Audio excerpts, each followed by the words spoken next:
สบายดีวันนี้เราจะมาสอนวิธีลงเกมเครื่องนี่เนาะ M18 RC13 Pro ตัวนี้เครื่องรุ่นใหม่เนาะตัวนี้จะค้นกับว่าวิธีลงเกมมันลงแนวใดเนาะวันนี้ทางร้านหรือว่าทางเพจกะจะมาสอนวิธีลงให้เด้อตัวนี้เริ่มต้นแรกเนาะก็คือคำว่าเกมเนาะแต่ว่าเครื่องมันเกมมันจะมาให้น้ำเครื่องมันจะบ่ได้เป็นแบบสิละอันนี้คือตัวอย่างที่แบบเราได้ลงเกมเครื่องผ่านมาแล้วอันนี้จะเป็นของ PSP เนาะตัวนี้มันจะเป็นของ PS1 มันจะเป็นปกไม่ยังให้ครบเสร็จนี่เนาะแล้วเกมแต่ว่าเขาสามารถไปเลือกลงอยู่คอมก็ได้ตัวนี้บ่ยากโดยมีแต่เหตุตามวิธีนี้เลยเนาะแต่เรามาเริ่มต้นกันเลยเริ่มต้นกับปิดเครื่องก่อนนะแล้วก็เมมโมรี่มันจะอยู่บนก้นนี่นะก้นของเครื่องเราก็แกะเมมโมรี่ออกมาก่อนเมมโมรี่ตัวนี้กะคันมาน้ำเครื่องมันจะเป็น64กิกเดี๋ยวจะโตมาติดมาน้ำเครื่องตัวนี้แต่ว่าโตของทางแอดไซนี่จะเป็น512เนาะเพราะว่า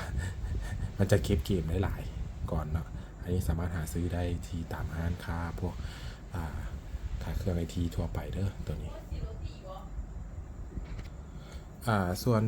วิธีการลงเข้าเครื่องเนาะแมนเขาจะลงผ่านโตอันนี้เนาะสำหรับตัวนี้จะเป็นการีเดอร์ธรรมดาเนาะหาซื้อได้ตามห้างขายเครื่องไอทีทั่วไปคือกันตัวนี้นี่ราคาก็จะบ่แพงเนาะตัวนี้คันว่าหาซื้อได้กับประมาณ20,000 30,000เนาะแล้วแต่ห้างที่จะขายให้เด้อหรือว่าจะใช้เป็นโตการ์ดลีดที่มันเป็นอะแดปเตอร์ตัวใหญ่เลยก็มีเด้อตัวนี้ใช้ได้คือกันเนาะแมนเอาการ์ดรีเดอร์ตัวนี้ซุปเมมโมรี่เข้าไปเนาะเข้าเครื่องมันซีไปเนาะแล้วก็ซุปคานเข้าคอมไปเลย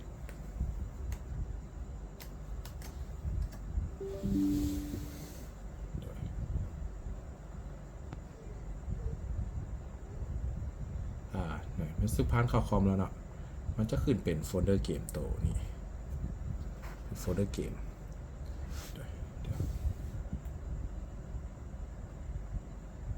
แบบนึงได้อาจจะเห็นว่าชัดแบบ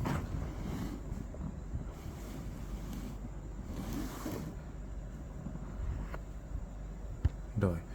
แมนอัดหน้าจอเข้ามาตัวนี้เนาะแมนเข้ามาหน้าจอคอมเนาะก็คือมันจะมีโฟลเดอร์เนาะที่ว่าอยู่ในเครื่องเนาะแมนให้กดเข้าไปในโฟลเดอร์ลอมแมนมันจะมีโฟลเดอร์ของแต่ละเครื่องเกมโดยจะก็สมมติเขาอยากได้ตัวเครื่องเกม PSP เนาะที่ว่าเขาลงไปแล้วเข้ามาโฟลเดอร์ PSP ตัวนี้จะเป็นเกมที่เขาลงไว้เรียบร้อยแล้วเนาะส่วนเกมที่เขาดาวน์โหลดมาแมนเขาสามารถดาวน์โหลดมาตามในเว็บได้เนาะแต่ในเว็บได้เดี๋ยวเราไปเข้าตัวเกมที่ดาวน์โหลดมาเนาะเกมที่ดาวน์โหลดเข้ามาก็แมนตัวนี้เนาะมันจะเป็นโฟลเดอร์ชิปนะตัวนี้ชิปกดเข้าไปเบิ่งเลยมันจะเป็นโฟลเดอร์แบบนี้โฟลเดอร์ชิปแบบนี้เนาะกดเข้าตัวชิปไปเกมมันจะเป็นนามสกุล ISO เนาะตัวนี้ใน ISO แล้วมันเท่ากับดึงเกมเข้ามาในโฟลเดอร์เลยเราถามแป๊บหนึ่งให้มันโอนเกมเข้า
โอเคคือมันโอนเกมเข้าเรียบร้อยเนาะมันจะเป็นซื้อเกมตัวเกมที่เขาโอนเข้าเนาะ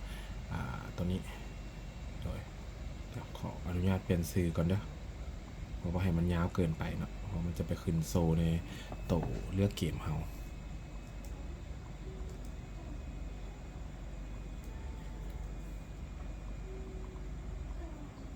โอเคตอนนี้เกมเข้ามาในตัวเกมเลยเด้อจ้าถ้าตัวเกมเข้ามาในเมมโมรีของเฮาแล้วเนาะก็คือกดเข้ามาในเมมโมรีเรียบร้อยเนาะก็กดปิดตบแกบปิดโตหน้าตัวนี้ได้เลยแล้วก็ให้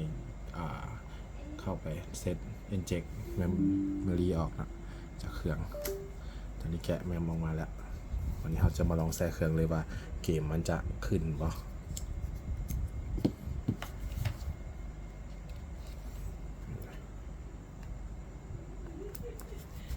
ลองเปิดเครื่องขึ้นมาเนาะ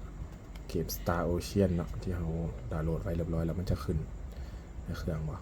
มาเบิ่งกัน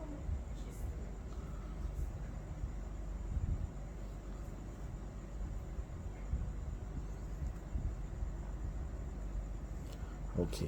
กดเข้าไปเบิ่งเนาะเกม Star Ocean Star Ocean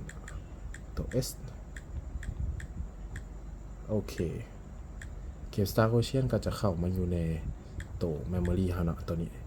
แม่นเรียบร้อยละลองกดเข้าไปเล่นเบิ่งได้บ่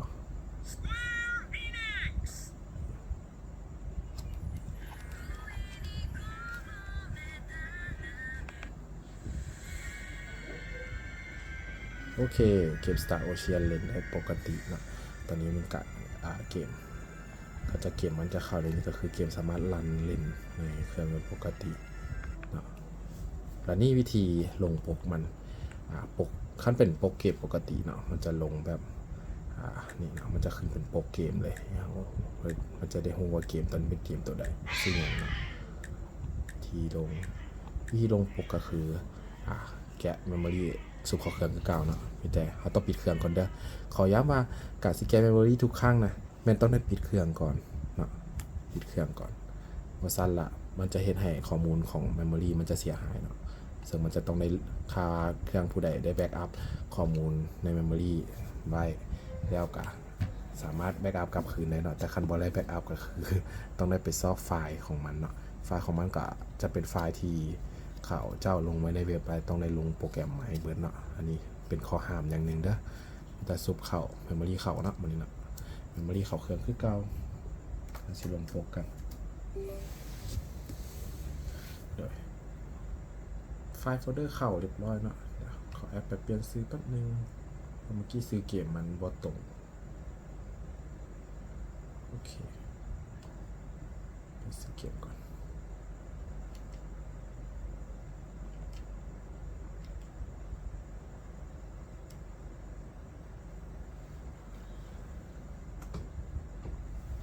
โอเคแล้วมีแต่เข้าไปในโปรแกรมเนาะโปรแกรมมันจะมีชื่อว่า ARRM เนาะกดเข้าโปรแกรมแป๊บนึงตัวนี้จะเป็นโปรแกรมที่เอาไว้เฮ็ดอาร์ตของเกมที่ว่ามันเล่นกับรันกับเครื่อง Emulator เนาะคันว่าบ่เข้ากับตัวนี้ ARRM ได้กะคันว่าเครื่องผู้ใดมันจะมี Retro Art อยู่ก็สามารถเข้าไปใน Retro Art ก็ได้เด้อตัวนี้มันจะเพชรวิธีผ่านคอมเนาะซึ่งเครื่องตัว M18 หรือว่าตัว RC3 Pro นี่มันจะบ่มีโปรแกรมของRetro Art อยู่ในนี้เท่าเนาะมันบ่สามารถเข้าไปแก้ไข Retro Art ได้ก็ต้องได้ใส่ผ่านวิธีนี้เนาะโอเคนี่เข้ามาในอันนี้แล้วนะในเครื่องกดเข้าไปในตัวโปรแกรมเลือกโปรแกรม PSP เนาะตัวนี้มันเราตั้งค่าเซตไปแล้วเนาะว่าเข้า memory มันจะซุปเข้ามันจะขึ้นเป็นโฟลเดอร์ของเกมเนาะถ้ามีที่ตั้งค่าก็คือเข้ามาในตัว setting เข้าไปลอมมันจะมี system folder เนาะไปเลือกตัวโฟลเดอร์ลอมก็คือโฟลเดอร์เกมที่เราสามารถเก็บไฟล์เกมของทั้งหมดของตัวเครื่องเนาะไว้แล้วก็bezel folder ก็คือมันจะเป็นข้อมูลของมันเนาะที่เอาไว้ที่มันจะเซฟเกมเข้าไปเนาะ ได้มันจะไปเข้าไปในตัวนี้ไปเลือกตัวที่มีคำว่า Emolex Bezel เนาะมันก็จะไปเซฟเข้าตัวตรงนั้นไปโอเคเข้าไป Database เนาะแล้วไปเลือกโฟลเดอร์ที่เฮาจะตั้งอยากใส่โปรเกมเนาะก็คือ PSP กด Display ไป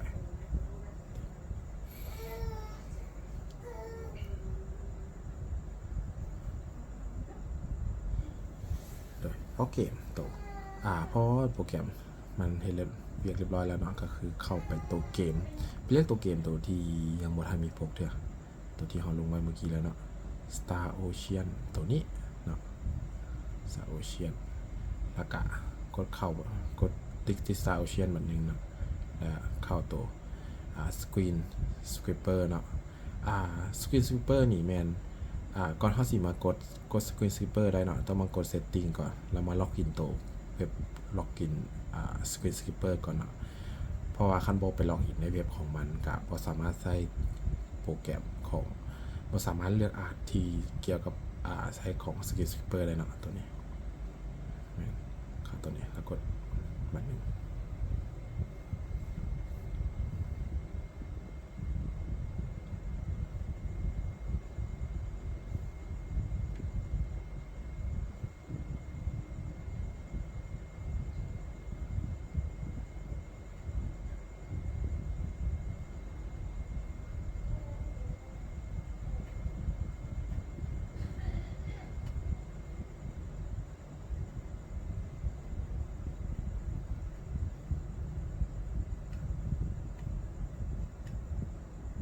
โอเค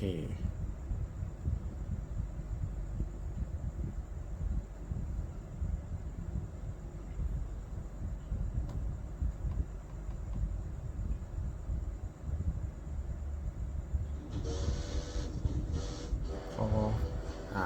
ตัวโปรแกรมรันแล้วเนาะมันก็จะขึ้นอาร์ตจูบนมุมขวาสุดนี่เนาะมันจะเป็นโปรแกรมมันจะขึ้นโปรแกรมให้เราตัวนี้จะเป็นพรีวิวเนาะขั้นโตเครื่องเลยที่มันรันวิดีโอได้โตนี้มันก็จะขึ้นเป็นวิดีโอเกมเนาะให้เลือกแต่ว่าตอนนี้เขาขึ้นเป็นอาร์ตเรียบร้อยแล้วก็คืออาร์ตก็คือหน้าปกเฮาของโปรแกรมนี้โหลดเรียบร้อยเนาะโดยแล้วมันนั้นกลับมากดโตเคลียร์เกมลิสต์บัดนึงเนาะตัวนี้มันจะเป็นเซฟโตตามปกเฮาไว้แล้วกดเซฟเนาะมันจะเข้าไปในโฟลเดอร์ PSP ตัวเฮาเนาะตัวไฟล์ต่างๆ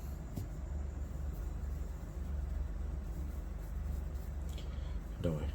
ก็คือเรียบร้อยแล้ววันนี้ก็กดออกโปรแกรมไปเลย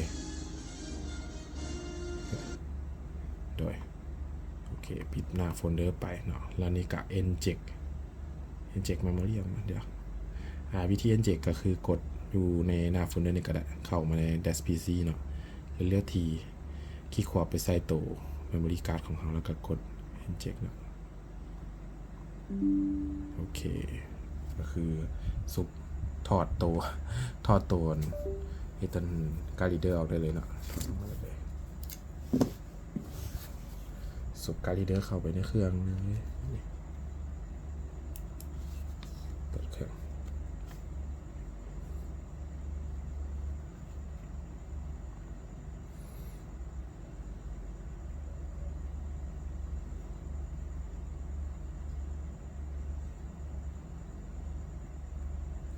โอเคเรามาเลือกเบนเกมตัวที่เราลงไว้ Star Ocean